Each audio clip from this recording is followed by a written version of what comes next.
Good afternoon everyone, I am Irshad sir. Physics solution इस channel के अंदर आपका स्वागत करता हूँ। बच्चों, आज हम कुछ एक स्टेप आगे जा रहे हैं, कुछ नया स्टार्ट करने जा रहे हैं। हमारे कुछ बच्चे हैं, हमारे कुछ स्टूडेंट्स हैं, वो बता रहे थे सर क्लास 12 का सिलेबस आप कब स्टार्ट करेंगे।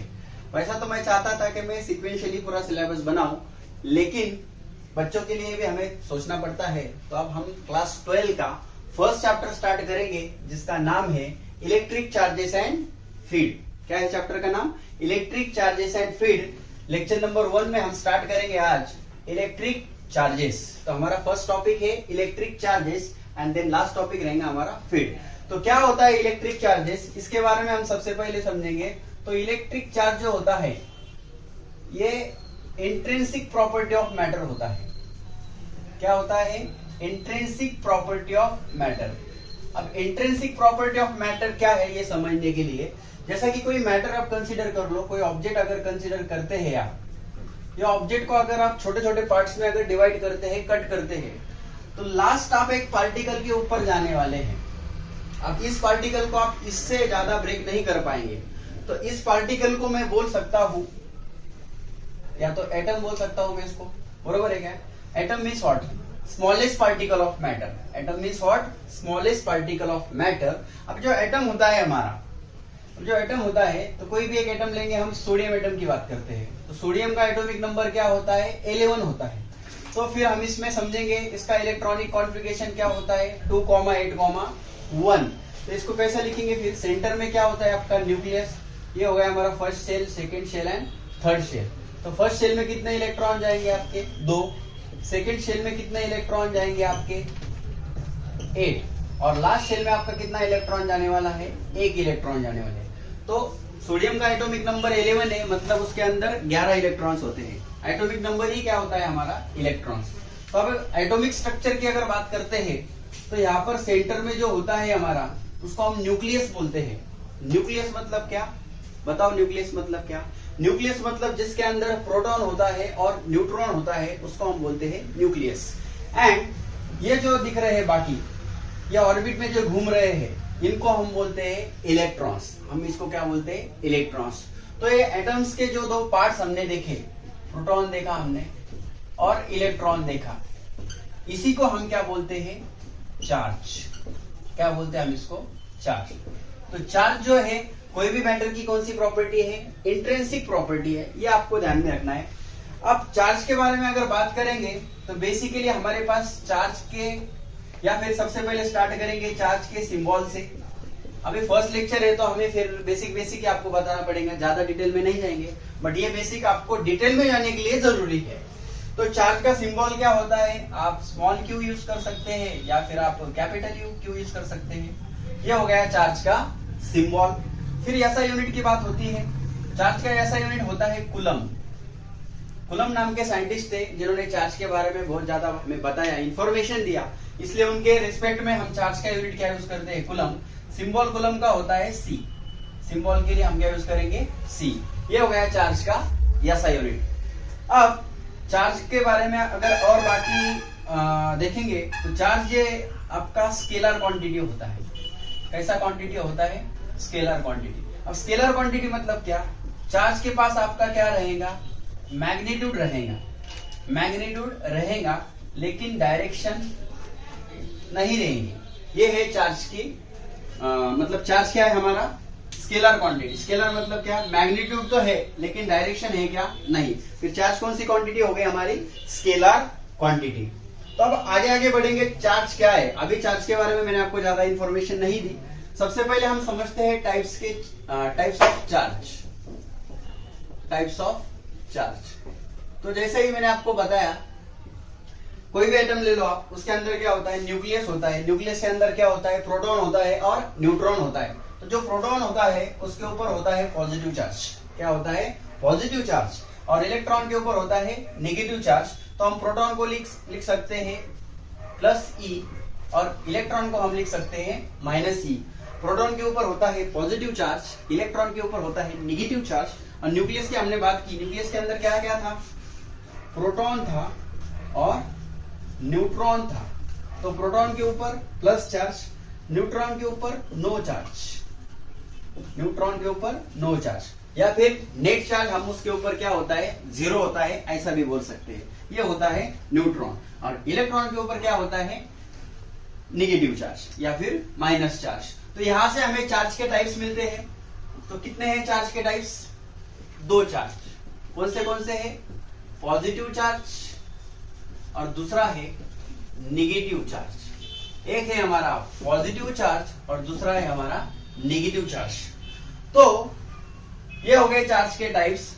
अब ये जो E होता है, E का वैल्यू कितना होता है, 1.6 इंटू 10⁻⁻19 कूलम।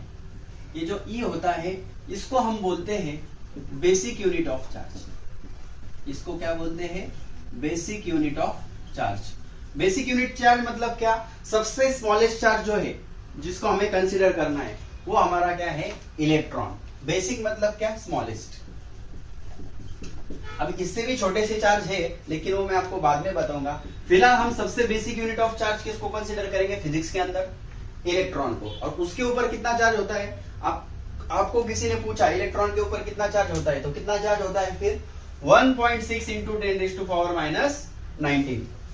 ठीक है, ये तो हो गया उसके मैग्नीट्यूड के बारे में। अब एक प्रॉपर्टी ऐसी है, property differentiate kind of charge. Property differentiate kind of charge मतलब ऐसी प्रॉपर्टी जो बता रहा है कि चार्ज कौन सा है। उस प्रॉपर्टी को हम क्या कहते हैं, polarity of charge. Polarity of charge. जैसे कि मुझे बताओ, यहां पर आपने बताया प्रोटॉन के ऊपर कौन सा चार्ज है, पॉजिटिव। इलेक्ट्रॉन के ऊपर कौन सा चार्ज है, नेगेटिव। तो ये जो प्रॉपर्टी है, कौन सी प्रॉपर्टी, चार्ज को डिफरेंशिएट करने की। डिफरेंशिएट करने की मतलब क्या, उसको क्लासिफाई करने की। आप बता पा रहे हैं एक पॉजिटिव है एक नेगेटिव है, तो इस चीज को हम बोलते हैं पोलैरिटी। पोलैरिटी ऑफ चार्ज मतलब क्या, चार्ज पॉजिटिव है क्या नेगेटिव है, ये आपको बताना है। चार्ज के बारे में अगर और आगे जाएंगे तो चार्ज के बारे में जैसे कि समझेंगे, चार्ज को हम बोलते हैं या तो लाइक चार्जेस या फिर अनलाइक चार्जेस।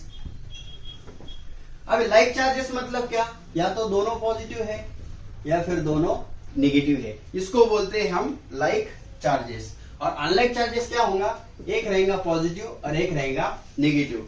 अब जैसे कि मैंने आपको एटॉमिक स्ट्रक्चर के बारे में बताया, एटॉमिक स्ट्रक्चर के बारे में बताया, जब यहाँ पर पॉजिटिव चार्ज है और ये जो है हमारे ये इलेक्ट्रॉन्स है, इनके ऊपर कौन सा चार्ज है, नेगेटिव चार्ज। तो आप मुझे बताओ यहाँ पे चार्ज कौन से है, लाइक चार्जेस। लाइक मतलब एक जैसे। तो इन दोनों के बीच में जो फोर्स लगेगा वो रिपल्सिव फोर्स लगेगा। कौन सा फोर्स लगेगा, रिपल्सिव फोर्स। आप बोलेंगे आप फोर्स कहां से आया, तो एक चीज हमेशा ध्यान में रखने की, कोई भी दो चार्जेस रहने दो, इनके बीच में क्या लगता है, फोर्स लगता है। क्या लगता है, फोर्स। और उस फोर्स को हम इलेक्ट्रोस्टैटिक्स फोर्स कहते हैं। कौन सा फोर्स कहते हैं, इलेक्ट्रोस्टैटिक्स फोर्स। तो कोई भी दो चार्ज ले लो, पॉजिटिव पॉजिटिव ले लो, नेगेटिव नेगेटिव ले लो या फिर पॉजिटिव नेगेटिव ले लो, उनके बीच में क्या लगता है, फोर्स लगता है। लेकिन कहां पर कौन सा फोर्स होता है, तो यहां पर लाइक चार्जेस में होता है रिपल्सिव फोर्स और अनलाइक चार्जेस में होता है अट्रैक्टिव फोर्स। मतलब अगर एक पॉजिटिव और एक नेगेटिव है तो उसमें अट्रैक्शन होगा और एक जैसे है तो रिपल्शन होगा। मैग्नेट्स में भी वही थ्योरी है, एक नॉर्थ है दूसरा भी नॉर्थ है, एक साउथ है दूसरा भी साउथ है, तो इसके बीच में क्या होगा, रिपल्शन होगा। और एक नॉर्थ है और एक साउथ है तो फिर क्या होगा, अट्रैक्शन होगा। तो आपको ध्यान में रखना है, कोई भी दो चार्जेस के बीच में क्या लगता है, हमेशा फोर्स लगता है। तो अब जब हमें एटॉमिक स्ट्रक्चर की बात की, यहाँ पे पॉजिटिव चार्ज है यहाँ पे नेगेटिव चार्ज है, तो इन दोनों के बीच में भी फोर्स है, इन दोनों के बीच में फोर्स है, इन दोनों के बीच में फोर्स है, इन दोनों के बीच में भी फोर्स है। मतलब न्यूक्लियस जो होता है आपका, पॉजिटिव चार्ज होता है, हर एक इलेक्ट्रॉन को क्या करता है, पकड़ के रखता है। इसलिए वो इलेक्ट्रॉन न्यूक्लियस के ऑर्बिट में क्या करते हैं, घूमते हैं। ठीक है, यहां तक सबको समझ में आया। ओके, तो ये है हमारा इलेक्ट्रिक चार्जेस एंड फील्ड। अभी लेक्चर 1 ही है, ध्यान देना है आपको। तो इलेक्ट्रिक चार्जेस के बारे में मैंने आपको क्या क्या बताया, ये सब आपके सामने है। ओके, अब इसमें हम क्या क्या समझेंगे, और फोर्स के बारे में हो गया। अब इसमें हम क्या क्या समझेंगे, देखो कुछ चीजें हम समझेंगे चार्जेस के बारे में। जैसा कि आपका अगर चार्ज रेस्ट पर है, आपका चार्ज कैसा है, रेस्ट पर है, मतलब रुका हुआ है, तो वो क्या प्रोड्यूस करेगा, इलेक्ट्रिक फील्ड। कौन सा फील्ड प्रोड्यूस करेगा, इलेक्ट्रिक फील्ड। कैसा फील्ड प्रोड्यूस करेगा, इलेक्ट्रिक फील्ड। और आपका चार्ज अगर अनएक्सेलरेटेड मोशन में है, आपका चार्ज अगर अनएक्सेलरेटेड मोशन में है, तो वो क्या करेगा, प्रोड्यूस करेगा electric field and magnetic field okay. देखो अभी यहां पे इलेक्ट्रिक फील्ड था, क्या बढ़ गया, मैग्नेटिक फील्ड। अब आपका चार्ज एक्सेलरेटेड मोशन में है। कैसे मोशन में है, एक्सेलरेटेड मोशन, तो क्या प्रोड्यूस करेगा, electric field, magnetic field and radiates energy. ठीक है, ये बहुत इंपॉर्टेंट है। देखो अगर आपका चार्ज रेस्ट पर है तो कौन सा फील्ड प्रोड्यूस करेगा, इलेक्ट्रिक फील्ड। इसके बारे में भी हम स्टडी करने वाले हैं चैप्टर के अंदर। इलेक्ट्रिक फील्ड मतलब क्या होता है, एक वेक्टर क्वांटिटी होता है, उसके बारे में मैं आपको बाद में बताऊंगा। ये कब आता है, जब आपका चार्ज कैसा होता है, रेस्ट पे होता है। ओके, अब आपका चार्ज कैसा है, अनएक्सेलरेटेड मोशन में है। कैसा है, अनएक्सेलरेटेड मोशन में, तो वो इलेक्ट्रिक फील्ड तो प्रोड्यूस करेगा, उसके साथ साथ मैग्नेटिक फील्ड भी प्रोड्यूस करेगा, जिसको हम बी से डिनोट करते हैं। और ये दोनों भी जो फील्ड है, electric field, magnetic field, they are vector quantity. तो वेक्टर क्या है, ये तो हमारा हो चुका है। और आपका चार्ज एक्सेलरेटेड मोशन अगर कर रहा है तो फिर इलेक्ट्रिक फील्ड भी आएगा, मैग्नेटिक फील्ड भी आएगा, और वो एनर्जी को क्या करेगा, रेडिएट्स करेगा in the form of electromagnetic wave. Energy को क्या करेगा, रेडिएट करेगा in the form of electromagnetic wave. और इसी को हम क्या कहते हैं, लाइट। इसी को हम क्या कहते हैं, लाइट। अब आपको तो समझ में आ ही गया होगा कि चार्ज हमारा इंपॉर्टेंट क्यों है।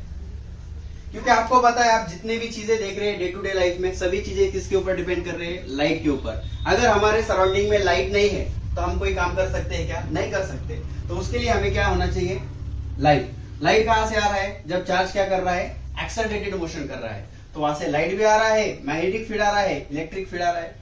अनएक्सेलरेटेड है तो इलेक्ट्रिक फील्ड आ रहा, मैग्नेटिक फील्ड आ रहा है। और रेस्ट पर है तो कौन सा फील्ड आ रहा है, इलेक्ट्रिक फील्ड। तो यहां से मुझे इतना समझ में आता है, चार्ज हमारे लिए बहुत ही इंपॉर्टेंट है।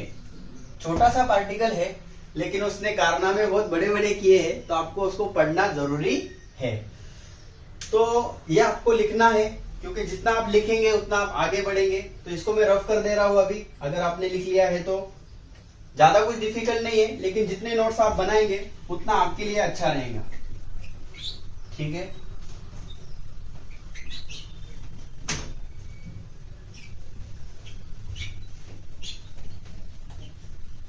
ओके।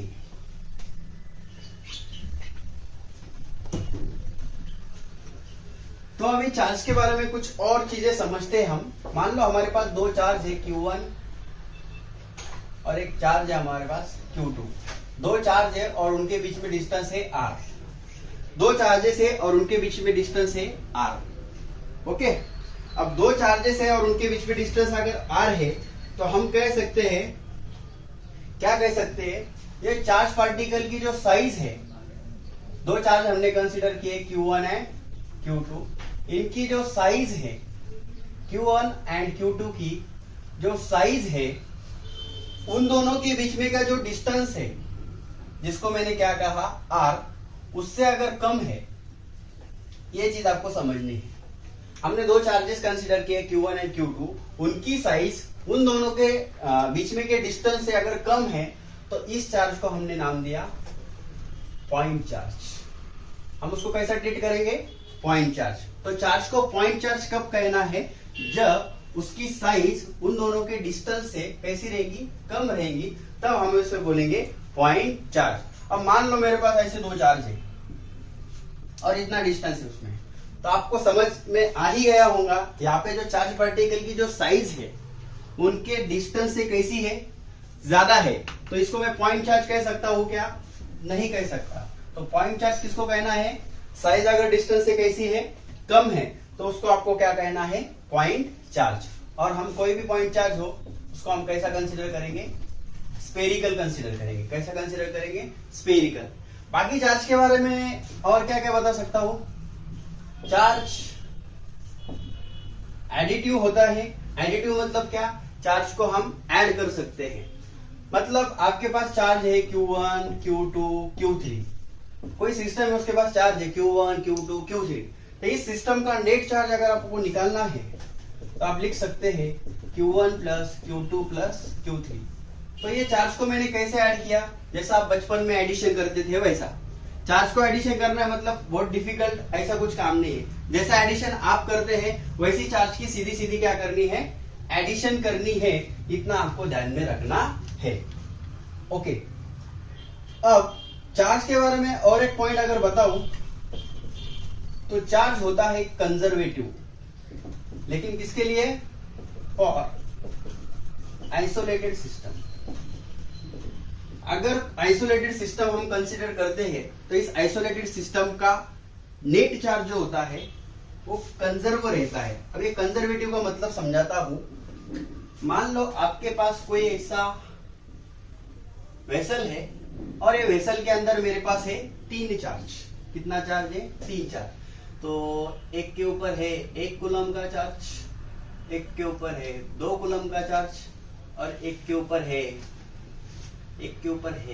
3 कूलम का चार्ज। ओके, या फिर इसको मैं ले लेता हूं -2 कूलम। ऐसा भी हो सकता है, पॉजिटिव हो सकता है, नेगेटिव भी होता है, प्रोटॉन भी है और इलेक्ट्रॉन भी है, राइट। अब इस कंटेनर को आपने क्या किया? थोड़ा सा हिलाया आपने उसको।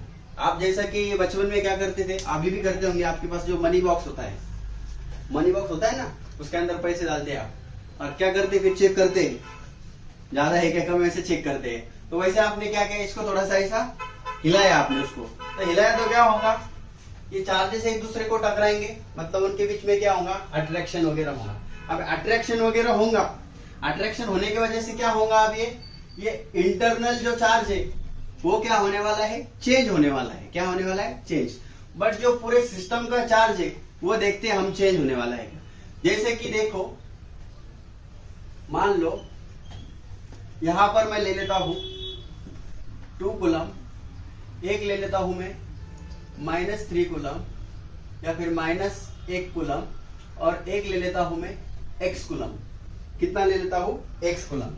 अब इस केस में आपका नेट चार्ज अगर आपको लिखना है तो मैं बोलूंगा Q1 plus Q2 plus Q3 और इस केस में Q1 plus Q2 plus Q3। अभी कंसेप्ट क्या बताने की कोशिश कर रहा हूं, थोड़े समझ में नहीं आएंगे लेकिन ध्यान दिया तो समझ में आ जाएगा। Q1 को मैं बोलता हूं 1, Q2 को बोलता हूं मैं -2, Q2 कितना है? -2 और Q3 कितना है आपका? 3। सिमिलरली यहां पर Q1 को आप बोल दो 2, Q2 को बोल दो -1 और Q3 कितना है आपका? x। तो फिर यहां पर हम देख सकते हैं 3 और 1 हो गए 4, 4 में से 2 गए 2, यहाँ पे 2 में से 1 गया 1 प्लस x। तो x इक्वल टू आया आपका 1 कूलम। x इक्वल टू क्या आया? 1 कूलम।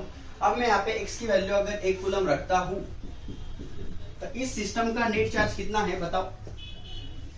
1 और 2 कितना? 3 और 3 में से 1 गया तो कितना? 2। इस सिस्टम का नेट चार्ज कितना है? 2। यहां पर देखते हैं 3 और 1 कितना? 4 और 4 में से 2 गए तो 2। तो देख रहे हैं आप, सिस्टम का नेट चार्ज चेंज हुआ क्या? नहीं हुआ। जब सिस्टम का नेट चार्ज चेंज नहीं होता है वैसे सिस्टम को हम या फिर वैसे चार्ज को हम कंजर्वेटिव कहते हैं। क्या कहते हैं? कंजर्वेटिव। तो नेट चार्ज हमेशा कंजर्व रहता है। कंजर्व मतलब क्या? कांस्टेंट। कांस्टेंट मतलब क्या? सेम। लेकिन कब? Isolated system. आइसोलेटेड सिस्टम मतलब क्या? इसका मतलब भी समझ जाओ। अंदर का चार्ज बाहर नहीं जाना चाहिए, बाहर का चार्ज अंदर नहीं आना चाहिए, उसको बोला जाता है आइसोलेटेड सिस्टम। ये हो गया चार्ज का कंजर्वेशन। एडिशन हो गया, कंजर्वेशन हो गया, पॉइंट चार्ज हो गया। 5 मिनट ध्यान देना है, ज्यादा समय लूंगा नहीं आपका, ये बहुत ही इंपॉर्टेंट है। टॉपिक है क्वांटाइजेशन ऑफ चार्ज। क्या है टॉपिक का नाम? Quantization of charge. अब क्वांटाइजेशन ऑफ चार्ज के बारे में हम समझते हैं। आप सभी बच्चे स्कूल करके आए हैं, अभी कॉलेज कर रहे हैं, क्लास कर रहे हैं, ठीक है, बरोबर है।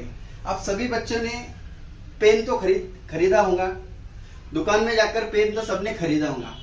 तो मैं आपको बोलता हूँ आप आज दुकान में जाओ और 2.5 पेन आपको लेकर आना है। कितना पेन लेकर आना है आपको? 2.5 पेन आपको लेकर आना है। क्या हुआ? सुन के झटका लगा क्या? झटका नहीं लगने देना है। आप सर हमको झटका नहीं लगा, आप सही में आप जाएंगे 3 पेन लेंगे, उसमें से 2 बाजू में रखेंगे, एक को आधा करके मुझे ला कर देंगे। ऐसा कर रहे तो गलत कर रहे हैं, क्योंकि आप तो 2.5 लेकर आएंगे, लेकिन वो दुकानदार आपको फटके देगा। पहले बोलता है 2.5 पेन मिलता है क्या? 2 चाहिए कि 3 चाहिए ऐसा बोलो, या फिर 1 चाहिए क्या ऐसा बोलो, या 1 डजन चाहिए ऐसा बोलो। तो यहां से हमें क्या समझ में आ रहा है, जो पेन के बारे में हमने बात की, पेन हमें फ्रैक्शन में नहीं मिलता है, मतलब 1 मिलता है, 2 मिलता है, 3 मिलता है। वैसे हम समझते हैं चार्ज को। अब मैंने आपको अगर बोला दुकान में जाओ और चार्जेस लेके आओ, चार्जेस दुकान में मिलते नहीं है, लेकिन एग्जाम्पल हम ले रहे हैं।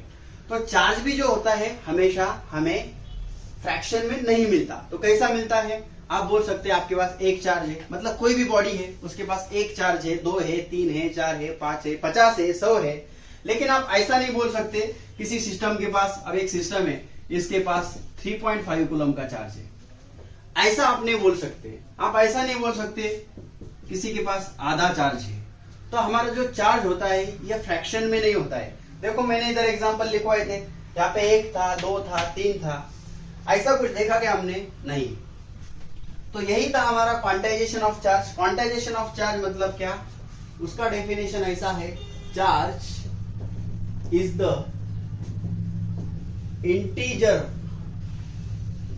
Multiple of basic unit of charge. तो ये डेफिनेशन है क्वांटाइजेशन ऑफ चार्ज की। डेफिनेशन से हमें कुछ लेना देना नहीं, बस ध्यान देना है चार्ज मतलब कौन, Q, capital low small low, is का मतलब इक्वल टू, देखो डेफिनेशन से हम फॉर्मूले बनाएंगे। चार्ज इज का मतलब है इक्वल टू इंटीजर मतलब n, इंटीजर मतलब क्या? n, मल्टीपल किसको? Basic unit of charge. Basic unit of charge कौन था हमारा? अभी मैंने बताया आपको 5 मिनट पहले, इलेक्ट्रॉन जो होता है वो होता है आपका बेसिक यूनिट ऑफ चार्ज। तो यहां से Q का फॉर्मूला मिला हमें Ne, उसको हम लिखेंगे प्लस और माइनस। तो ये हो गया आपका क्वांटाइजेशन ऑफ चार्ज।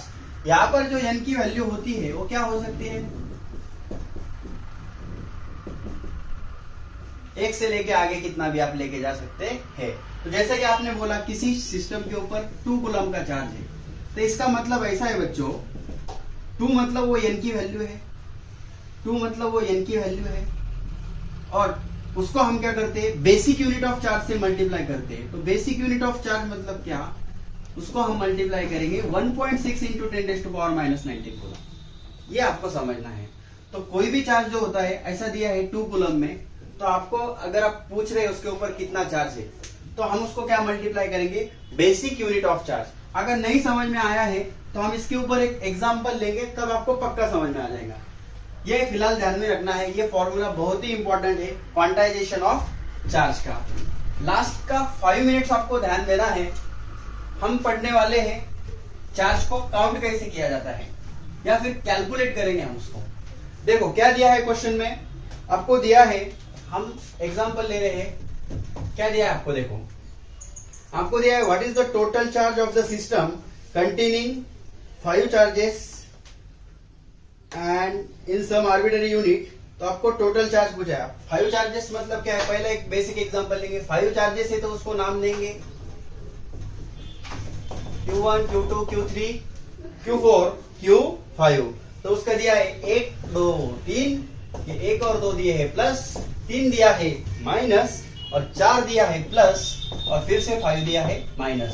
तो इतना चार्ज आपको दिया है। किसी सिस्टम में 5 चार्जेस दिए हैं, उसमें दिया है उसका नेट चार्ज कितना है, तो आपको क्यू नेट फाइंड करना है। तो बताओ क्यू नेट कैसा फाइंड करेंगे? Q net equal to what?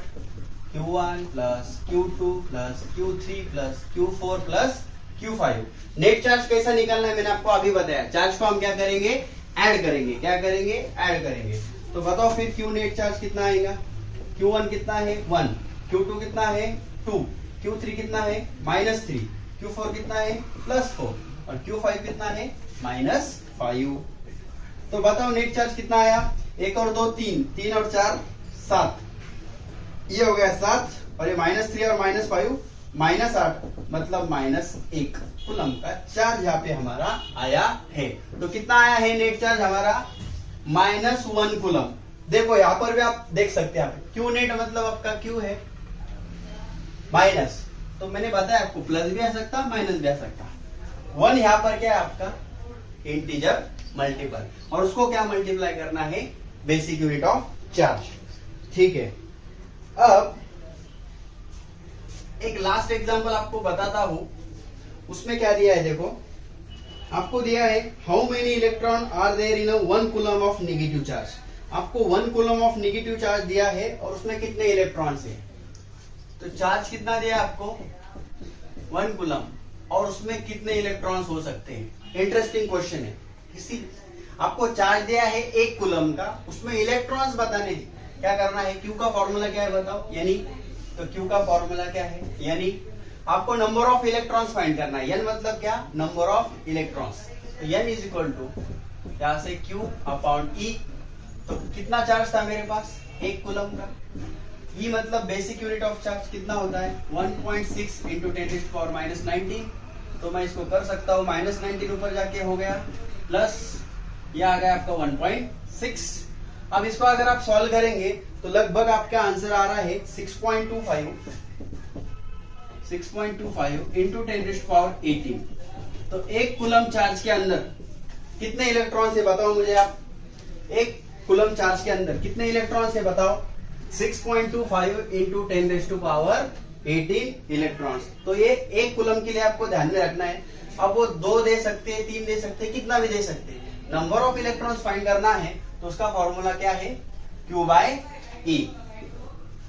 और मैंने आपको 5 मिनट कहा था, एक एग्जाम्पल नहीं कहा था, तो 5 मिनट में अभी 2 एग्जाम्पल हो चुके हैं। लास्ट एग्जाम्पल अभी लेने वाले हैं।